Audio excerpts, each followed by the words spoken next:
Well, I'm sure many of our viewers will recognise this lad, and one of those dogs that's a privilege to meet. This is Droopys Clue, who has been an absolute superstar for you, Seamus. And I want to talk about him particularly in this competition, the Ballyregan Bob Curtis Memorial. He was sensational the other night after a tricky time over in Ireland. Yeah, well, look, we had a trip to Ireland, but he done everything in Ireland bar get knocked over at the first bend, and that was the only hiccup really in the week there. Otherwise he travelled well and done everything like that. So we were very hopeful going to Shelburne and that, but then that's greyhound racing. He was in the middle of a few dogs, got knocked over, and that was our trip over. Clearly come out of it very well though. He did, yeah. Yeah, we left that morning and we were back Sunday afternoon and that, so yeah, he's done everything right since then and that. He's a good kenneler, he's a good grubber. You know, he's an easy dog to train, I suppose. Good runner at Hove as well. What did you make of that run on Saturday? Yeah, I was very happy with it because he didn't break well. I'm just hoping he'll break better now, because I'll tell you, he's after being 5 different sets of traps over his last 5 runs, so I'm sure that's not conducive to good trapping. So I'm hoping now that he gets 2 consecutive runs and 3 hopefully at Hove, that he'll trap better than that. But he has a good draw, I think, in the semi-final, so look, he must have every chance. He's going to be a hot favourite for that race in Trap 1. You happy with him right on the fence? Yeah, I am. Really, I'm expecting a good run to the bend. I'm expecting that's where he'd stay, he'd run up along the rail and that, and good run to the bend. I'd hope he'd make the bend in front. Yeah, this is certainly huge contender.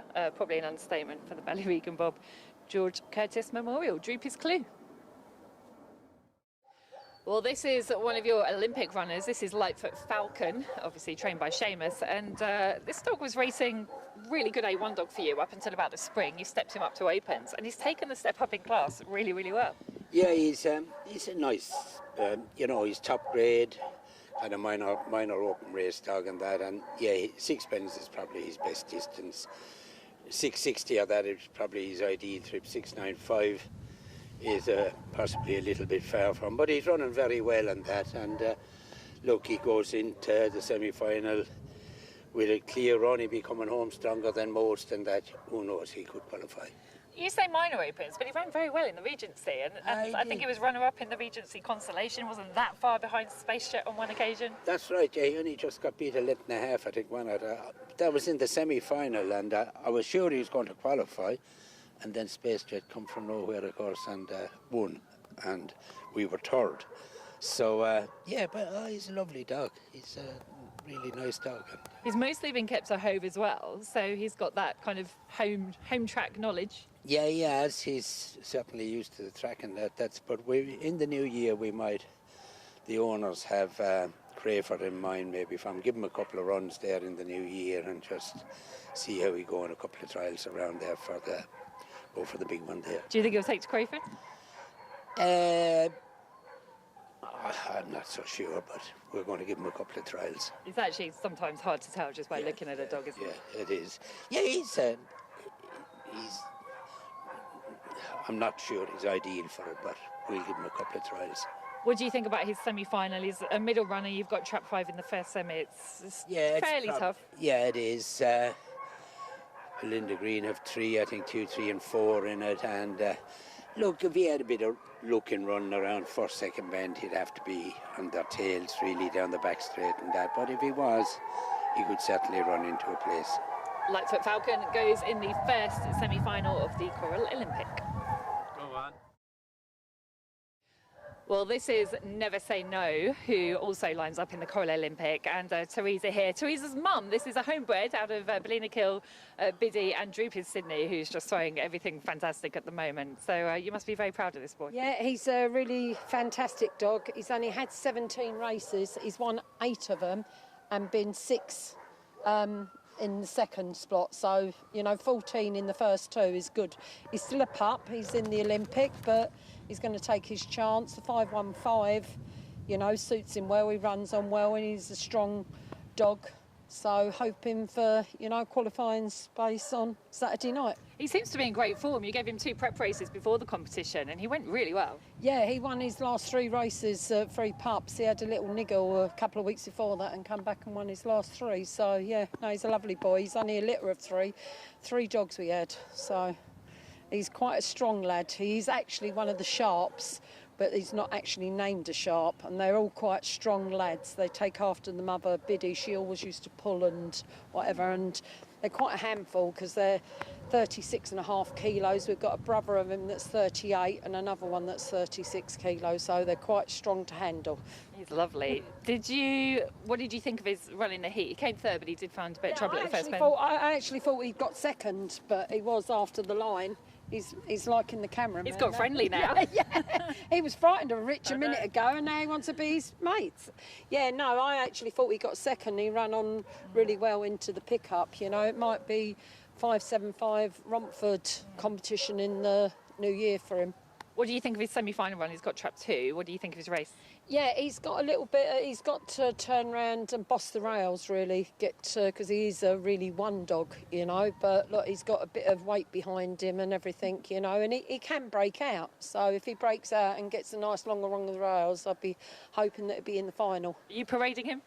No, I've got arthritis problems at the moment, and he's very strong, so I have to watch what ones that I turn round and handle.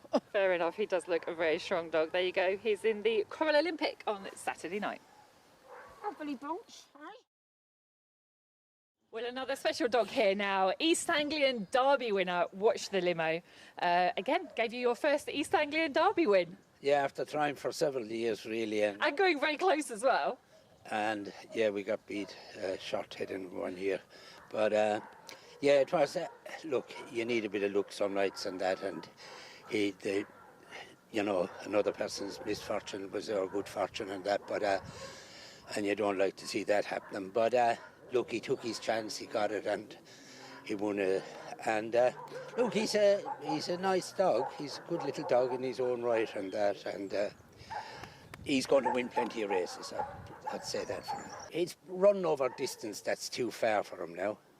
He's a 460, 470 dog, really. Good run to the bend, that's it.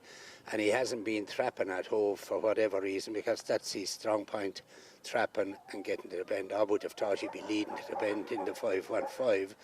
That was the only reason we ran him in it, that he'd get to the front and catch me if you can. But he is...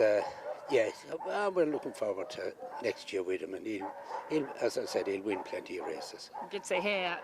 I don't know if he will win Saturday. I don't know what you think, but that is a tough race, yes. And he's not very well drawn, is he? No, he's a horrible draw for him, really, and that, again, you don't know what part Luke will play in that race, but, you know, there could be a bit of crowd or whatever, but Luke, he's going to be the outside of the field, and that's for sure. He's a July 21, very likely race. There's a lot to look forward to. Yeah, there is. He had a little issue with a wrist when we got him first. He won his first race, and then he was off for nearly 2 months, and he's come back fine with it, no problem. So, as I said, yeah, he'll win plenty of races, and we'll have a bit of fun with him. He's giving me the eyes, Seamus. He's giving me the eyes. Yeah, yes, he'll be a Pall Mall dog or something like that, you know. Sounds ideal. What a lovely dog. There you go. Watch the Limo. You'll see him on Saturday night at Hove. Oh, bye. We're going to introduce you to another dog from the Cahill Kennel now. This is Sharp Butch, who is another homebred, and you must be so proud of these homebreds that, you know, make top grade open class and go so well for you. Yeah, they've been a good litter. This fella, Sharp Josh, and there's a couple of others there. They have all gone to A1 and that, and yeah, they've been a lovely litter. Droopys Buke, and dog that's in the semi-final then of the Olympic is another one out of the dams. So yeah, it's nice to get a few decent runs, and that's it, you know. Yeah, Ballyregan Biddy certainly seems to be throwing some special dogs, and he's open class, A1 dog now, mostly open class now. What are the plans? He's minor open class and that, you know. He'll continue to run in A1s and that when they have the dogs there and that, whatever, but into the new year. He's good early pace dog and that, I suppose. Maybe we might give him a run somewhere else, but there's no real plans for the money to continue what he's doing. 1-9 for you this year, so you can't ask much more than that. No, and I think they're basically all A1s and that. I think he came from A4 or something down to A1 and that, and he has been, he's been a lovely dog. Yeah, looks his form. He won 5 on a bounce to go from A4 straight up to A1. So very good dog, and always one worth keeping an eye on whenever he lines Yeah, he's up. good. He's nice early pace and that. He run on last Saturday night. I thought he might win, but he just missed his break a bit, and that's so. Look, he gives a good run every time he runs, really. Droopys Clue, St Ledger and Juvenile winner so far this year. We're obviously hoping to add another Category 1 win to that tally, but gave you your first St Ledger, Seamus. So a little bit extra special place in your heart, I'm guessing. Yeah, no doubt, yeah, because through the years, over the last 20 years, we never really had a proper stayer, and that, for what reason or other, I don't know, but we won a Champion Stakes and things like that, and we won a Cesarewitch and that, but we never, we never had a stayer like this dog, certainly, anyway, you know. He looks amazing when he first came over, won his first 4 at Hove straight away, but at what point did you think he could be a special stayer?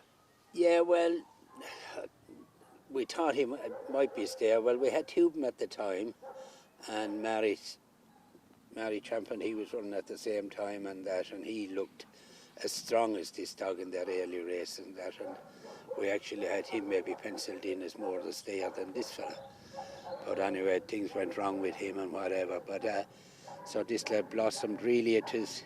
You never know until you put him over 6 bends how they're going to get it and that. But ever since he has looked a potential champion, really, you know. Certainly, if he wins at Hove, then he's a shoe-in for Stayer of the Year. Could well be anyway, but also potentially Greyhound of the Year. Yeah, I would like to think so. He'll have, if he happens to win this, he'd have 3 Category 1s, and he was beaten a head or a short head in another, and that. And look, his form stands up to any scrutiny, really, and that look, it's easy for me to say, but he is a top class. He's top of the ladder, really. And top of the ladder, but he actually hasn't got that much age about him. Could he be even better next year? Well, he can certainly. Yeah, I think it's hard to say he'd be better, but he can certainly be, you know, a real top dog next year. There's no doubt about that. Because he's only 2 in August and that, so, you know, he has the world as his oysters, they say, or whatever, you know. Yeah, lovely, and seems a lovely dog. I was just chatting to you off camera saying the breeding, the sire is out of range, which trainers are telling me he seems to produce lovely temperament dogs. Yeah, well, this fella is, anyway, he's the only one we have, and he has from word go, he's a good killer and easy dog to handle and that, so, but yeah, I think the out-of-range dogs, they are a staying type of dog, they're no doubt. Wouldn't be noted for their early pace, I think, but this lad has phenomenal, great 4-pen pace and that, and, you know, he's a match for anything over 4 pens, I think, with a clear run, but he certainly, then he excels over 6 pens. He's a very special dog. There he is, Droopys Clue. Yeah, could he get the treble Category 1s in 2023? We'll see. Well, today we're at the Kennels of Seamus Cahill. Thank you so much for having us here. I seem to be here quite a lot, actually. You've had a good year, even by your standards. Well, we were lucky enough. 1 or 2 dogs come along there that Clue and the Limo, really, and they saved the year, really, because it had been quite enough. And without the 2 of them, it would have been a quiet year. But look, there's always something happens and that, and you know, they've won 3 Category 1s between them and whatever and that, and look, we lost a few good dogs through injury and that, and that's the galling thing about it. We had, you know, I would think 2 or 3 other dogs there that were capable of going right to the top, but through circumstances they never got to the track to do it and whatever, you know, so anyway, that's part and parcel of it. And it is the ups and downs of training greyhounds, but to win the East Anglian Derby and the St Ledger, 2 huge competitions, the first time you'd won both, and in the same year, must have been, you know, a good boost for you. Yeah, it was, yeah. Because we have been trying to win at Yarmouth for a number of years and that, and we went close one year on a very heavy track. We got beat a shot head on the line one year with, and the same dog was favourite the following year to win it, and got injured in the semi-final and had to be withdrawn when when he was a hot favourite to win, but that's old news, says the fella. But to win the Ledger was a bit special, and then to win it with a dog like him, because he's more than a bit special, really. And the Ledger was always on our radar, really, but I think we only had maybe 3 or 4 runners in it through the years and that, and they obviously weren't good enough and that. So, but this dog come along, and yeah, it was one of the main. I'd love to win the Oaks, and time might be running out, so we'll have to see if we can get a few good bitches this year or something. I was going to ask what was next on your hit list in terms of ambitions of what you'd like to win, but Oaks is number 1, is it? It would be, yeah, it would be, because there'll be Oaks, Ledger, we consider them the 3 classics and whatever, and yeah, it would be. It's we got to the final one year and that, but oh no, we have a few bitches there, you never know. You've got some homebreds here who are running really well at the moment. You must be very proud of them. Any more plans to breed more litters?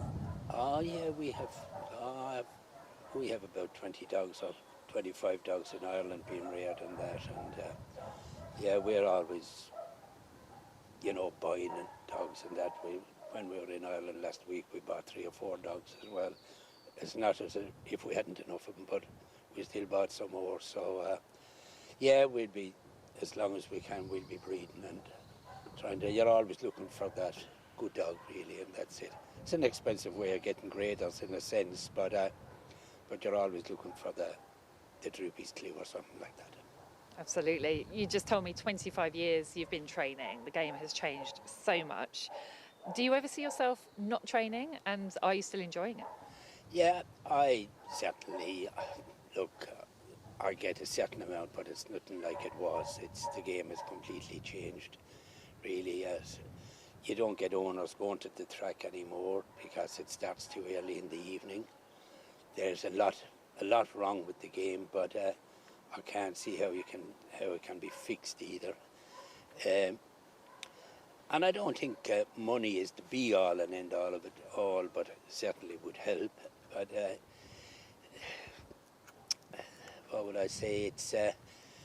It's going on for a number of years that I'm sure it's difficult to get staff and that, and pay staff maybe, and that's one of the kernels of a lot of problems, is people in jobs that they can't do to a high standard and that, and that's a pity about it. But look, this game is slipping I could say for the last 15 years. You can see it all about, you know, the stadiums, the whole general greyhound practice is slipping for the last number of years, and where you can find the men for that, I don't know. Could you see yourself doing anything else though? No. I'll definitely see my days out around greyhounds anyway, that's for sure. And yeah, and I still enjoy it, but I always enjoyed the social side of it, going to tracks and meeting owners and that, and having a drink, and that little bit of it is missing as well now, really, in the sense that you don't have the owners, and the betting ring is a major loss. You know, this early morning betting is not a good thing either. You know, when we used to go to Hove some years ago, you could have a decent bet in that, and you know, back your dog if you fancied, and the owners could have a bet. I bought dogs for owners, you know, years ago for 10 grand, 12 grand, 20 grand, but at least they could go and have a couple of grand on them at the track if we fancied them one night or something like that, and they get a few quid back and that, but you can't do that anymore.